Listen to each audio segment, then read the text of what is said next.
हरे कृष्णा। नमस्कार। मैं हूँ आपके आचार्य रविंद्र कौर। हम आज से शुरू करने वाले हैं भक्ति में शक्ति का चमत्कार। नया चैनल हम शुरू कर रहे हैं। मुझे आपसे सहयोग की उम्मीद है।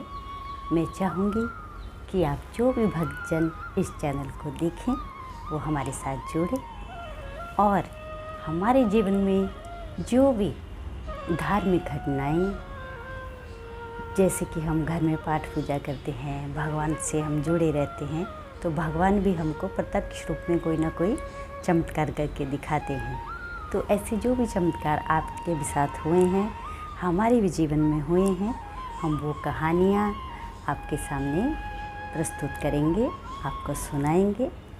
तो मैं चाहूँगी कि आप भी हमारे साथ जुड़े और सत्संग को अटेंड करें। देखिए, हम घर में हों या मंदिर में हों या शिवालयों में हों या हम कहीं भी हों, हम जहाँ भी भगवान के साथ जुड़ते हैं तो वो सत्संग ही बन जाता है। सत्संग का अर्थ होता है सत्य के संग जुड़ना, यानी अपने आप के संग जुड़ना। तो सत्संग, जिस घर भी हमारे कानों में भगवान की कोई भी बात, कोई भी उनका भजन, कोई उनकी कहानी या किसी भक्त की कोई कहानी हमारे कानों में पड़ती है, हमारी आंखों के सामने आती है, तो वो सत्संग ही कहलाता है। तो मैं आपसे उम्मीद करूंगी आप हमारे ये जो भक्ति की शक्ति के चमत्कार जो हमने आज से चैनल शुरू किया है, उन श्रृंखलाओं में आप ज़रूर जुड़ेंगे और अपना सहयोग देंगे। तो आज हम पहली जो भक्ति की शक्ति की श्रृंखला शुरू करेंगे वो हम अपने ही जीवन से करेंगे।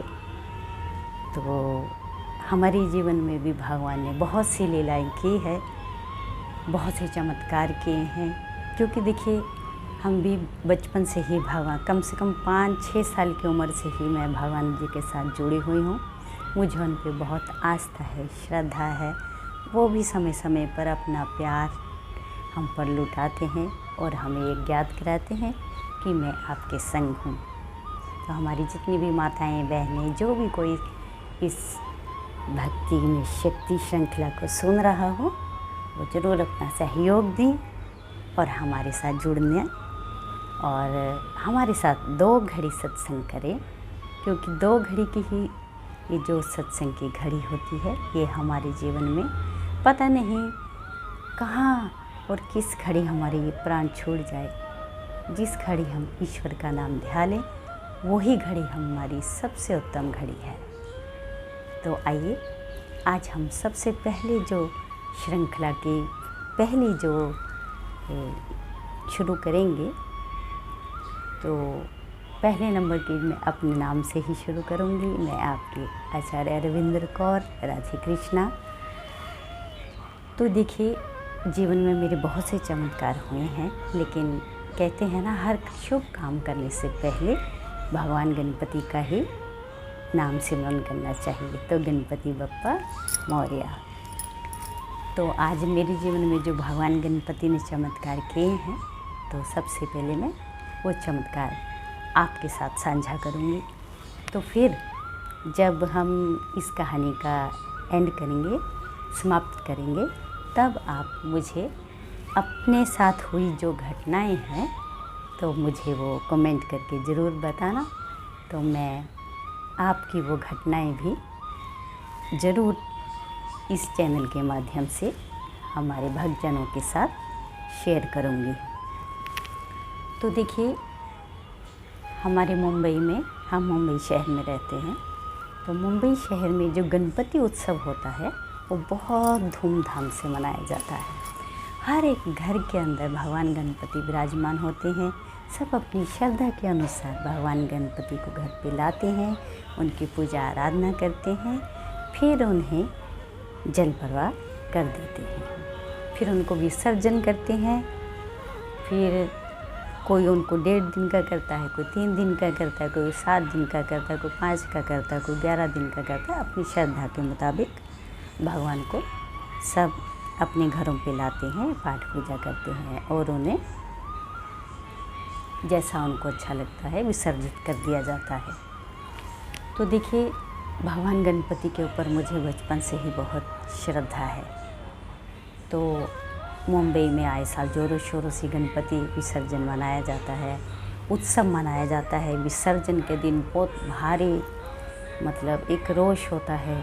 लास्ट के दिन जब बप्पा जाते हैं तो हम सब की आँखें नम होती है, पूरे मुंबई कर की आँखें नम होती कि गणपति बप्पा मोरिया, अगले बरस तू लौटरिया, कि जल्दी जाएं और जल्दी आएं, हम आपका साल भर इंतज़ार करेंगे। तो देखिए बात ये है कि आए साल जब भगवान गणपति महाराष्ट्र में बहुत शानदार तरीके से उनका जो शुभारंभ किया जाता है उनके फेस्टिवल का, तो आए साल मैं भी उनको पूजा अर्चना करती हूँ। और जब उनका जो लास्ट का विसर्जन का 11वां दिन होता है, बड़ा दिन, तो मैं उसी दिन ख़ास तौर पर उनको भेंट लेके जाया करती थी। यानी कि जो भी मुझे उनको अर्पण करना है तो मैं वो लास्ट के दिन ही उनको अर्पण करती थी। अभी क्या है कि देखिए काम सबको रहता है ना, घरों में भी काम होता है, फिर जॉब भी रहती है। ये उन दिनों की बात है जब हम जॉब भी करते थे। ज़्यादा पुरानी भी नहीं बोल सकते, 4 या 5 साल पुरानी आप बात कर सकते हैं।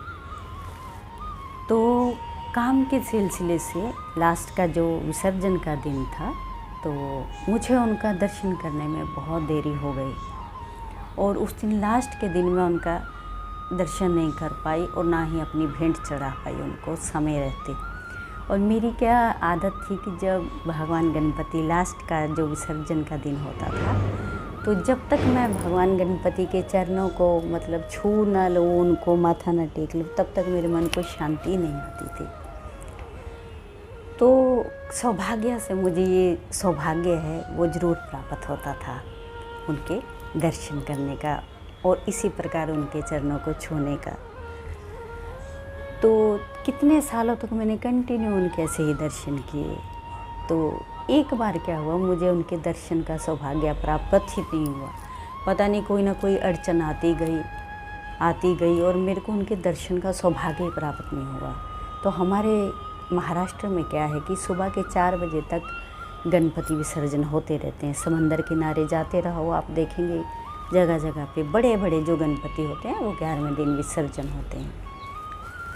तो आप यकीन नहीं करेंगे कि उस दिन मेरा सारा दिन मूड बहुत अपसेट रहा और मैं यही सोचती रही, यार मैंने ऐसा कौन सा पाप कर दिया कि मुझे बप्पा ने जाते समय अपने दर्शन नहीं दिए, ना मुझे उनको छूने को मिला। देखिए मैं आपसे बात कर रही हूँ तो मेरी आंखें भर रही है। ये भक्त और भगवान की आस्था की बात है। तो आप यकीन नहीं करेंगे कि मैं अपनी फैमिली के साथ, हम लोग रात को हमारे घर से कम 1.5-2 किलोमीटर की दूरी पर ही भगवान को विसर्जन करते हैं। समंदर एरिया पड़ता है, वहाँ पे उनका विसर्जन किया जाता है। तो मैं अपनी एक फैमिली के मेंबर को लेके बाइक पे निकली। मैंने बोला आज तो मेरा ये दुर्भाग्य है या पता नहीं भगवान को क्या मंजूर है, मतलब जो मुझे उनके दर्शन ही नहीं हो पाए। तो इतने वैराग्य से मैं, जैसे ही मेरा कोई आज खो गया, कुछ मेरा चला गया ऐसा मुझे लगे, तो मैं जैसे कोई भटकती आत्मा किसी को ढूंढ रही, ऐसे भगवान को ढूंढती कि मेरे को कहाँ भगवान नज़र आ जाए लास्ट के, तो मैं उनके दर्शन पढूँ और उनके लास्ट दर्शन ले लूँ, उनका आशीर्वाद ले लूँ। तो बहुत से एरिए में, सड़कों में मैंने छान मारा, मुझे कहीं भगवान नज़र नहीं आए। तो मैं तो देखो दिल से बहुत नाजुक हूँ, मुझे रोना भी बहुत जल्दी आ जाता है। कहते हैं ना जो भक्तजन होते हैं वो बहुत दिल के बहुत नाजुक, सॉफ्ट होते हैं, नर्म होते हैं। तो मैं तो दिल से बहुत नर्म हूँ। अभी भी देखिए मैं आपसे कथा अपनी साझी कर रही हूँ तो मेरी आंखों में जैसे आंसू बह ही जाए, ऐसा हो रहा है मुझे। ये मेरी कोई आप समझे कि ओवर एक्टिंग नहीं है, ये मेरे दिल की फीलिंग है मेरे भगवान के प्रति, मेरे गणपति के प्रति। ये एक भक्त और भगवान की सच्ची घटना के ऊपर श्रृंखला है, मैं वही आपसे साझा कर रही हूँ। सबसे पहली जो मेरे साथ चमत्कार हुआ है मैं वो आपसे साझा कर रही हूँ। तो भगवान गणपति को ढूंढते मैं एक सड़क के ऊपर आ गई। तो मेरा मन किया चलो इस रोड से निकलते हैं। तो हम लोग जो मैंने जिनको अपने साथ लिया था उनको लेकर हम दोनों बाइक से निकली और मैंने उनको बोला अपनी सहेली को कि चलो इस रोड से निकलते हैं, क्या पता इस रोड से जाते जाते भगवान जाते हैं, उनके बहुत से रथ जाते हैं तो शायद उनका कोई दर्शन हो जाए। तो आप देखिए, यकीन नहीं करेंगे, अगर भगवान को भी पता चल जाता है कि कोई मुझे याद कर रहा है, मेरे लिए कोई रोका हुआ है, तो आप यकीन नहीं करेंगे। देखिए उस रोड से जहाँ से मेरा मन कर रहा था कि हम इसी रोड से जाएं, तो मैं वही रोड पकड़ा और हम आ गए। और आप यकीन नहीं करेंगे कि पूरी सड़क खाली पड़ी है, जबकि महाराष्ट्र की सड़कें रात को भी खाली नहीं होती है। इतना ट्रैफिक रहता है कि आप पूछिए मत। देखिए ये भगवान भगत के साथ चमत्कार करते हैं और दिखाते कि मैं तुम्हारे साथ हूँ। आप यकीन नहीं करेंगे कि पूरे रोड के ऊपर ट्रैफिक नाम का तो कोई मतलब ही नहीं है। और आप यकीन नहीं करेंगे कि जो हमारे गणपति विसर्जन के दिन जिनको लेके जाते गणपति को, बड़े बड़े गणपति रहते हैं, उनको बड़े बड़े ट्रकों के ऊपर डीजे लगा के खूब भगत ढोल धमाकों से विसर्जन करने को जाते हैं। अभी ये सुबह के बज गए थे 4, अभी ना तो कोई ढोल धमाका हो रहा था ना तो कोई पब्लिक थी। अभी देखिए जिस गणपति ने मुझे दर्शन दिए हैं, अब उन गणपति को ना तो ट्रक पे लेके जा रहे हैं ना किसी बड़े से उसमें लेके जा रहे हैं। उनको वो जो कुछ उन्होंने ऐसा क्रेन टाइप बना रखी, क्रेन होती है ना जो क्रेन जिसके ऊपर कुछ सामान वगैरह लेके जाना, ऐसा कुछ उन्होंने कुछ क्रेन बना रखी थी। तो उस क्रेन के ऊपर सिर्फ भगवान गणपति ही बैठ सकते हैं, 2 लोग पीछे खड़े हो सकते, ऐसा कुछ उन लोगों ने सिस्टम बना रखा था। अभी आप यकीन नहीं करेंगे, वो लोग जहाँ से मतलब विसर्जन करने को निकले होंगे, जिनके वो गणपति मंडप के थे, वो गणपति, अभी वो लोग जहाँ रुके थे वहीं पीछे रेस्टोरेंट था। तो वो भक्तजन दूर से आए होंगे, तो वो पानी वानी पीने के लिए उन्होंने क्या किया, वो क्रेन को नीचे कर दिया और भगवान गणपति अकेले सड़क में बैठे हुए हैं, अकेले सड़क में बैठे। आप यकीन करें कि मैं इस बात को झूठ नहीं बोल रही, मेरे रुएं खड़े हो रहे हैं, रोम खड़ा हो रहा है इस बात को वापस याद करके। तो भगवान अकेले ही पूरी सुनसान सड़क में खड़े हैं। उन्होंने रानी कलर की पीताम्बर पहना हुआ है और बहुत सुंदर श्रृंगार किया, अकेले भगवान बैठे। मैंने अपनी सहेली को बोला, अरे रुक रुक रुक, मुझे लग रहा भगवान बैठे हैं सड़क के अंदर। बोलती वो पागल हो गई है कि रात को वो भी भगवान सड़क पे बैठते हैं कभी क्या। मैंने बोला नहीं तू रुक, मेरा मन बोल रहा कि ये भगवान ही हैं, क्योंकि वहाँ पे इतनी कोई लाइट वाइट भी नहीं, जहाँ पर वो लोग रुके हुए थे कम ही थी लाइट, बहुत डिम जो दूर से दिखाई दी ऐसी। तो जब मैं उनके पास हम लोग आके रुके, तो आप यकीन नहीं मानेंगे कि अकेले भगवान ऐसे बैठे हैं मेरी तरफ को मुँह करके, क्योंकि मैं इसी तरफ से आ रही थी कि कोई आ रहा है मेरे लिए।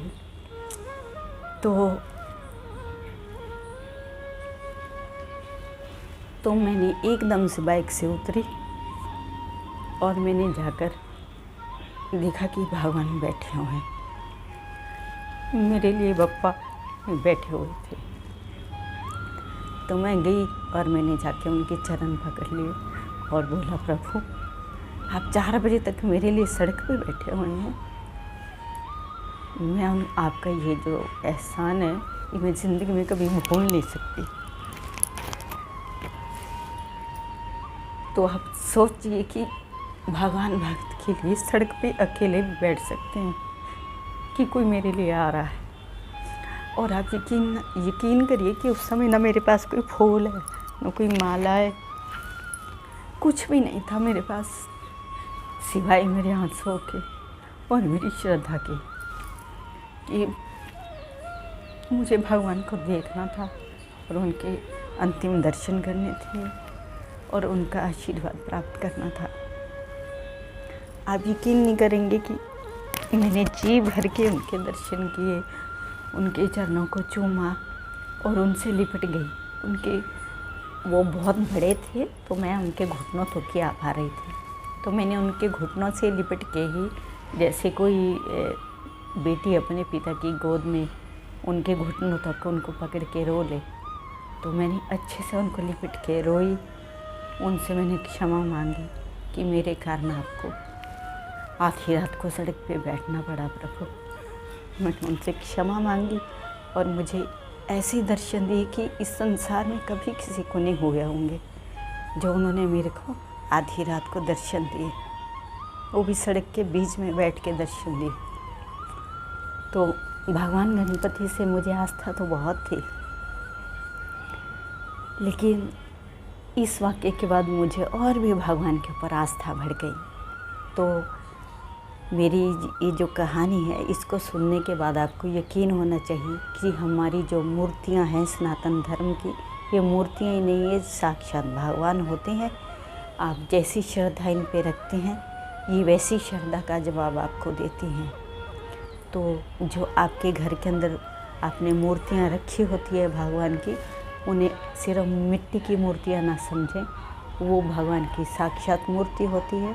वो किसी भी रूप में हो, चाहे वो राम हो, श्याम हो, भगवान कृष्ण हो, या तो फिर हनुमान जी हो, शिव हो, आप जिसकी भी पूजा अर्चना करते हो, कोई भी हो, माँ दुर्गा हो, देवी का कोई भी रूप हो, तो मेरी आपसे हाथ जोड़ के यही प्रार्थना है कि आप भगवान को कभी भी सिर्फ एक मूर्ति समझने की भूल कभी ना करें। वो हमारे साक्षात हमारे साथ विराजमान रहते हैं।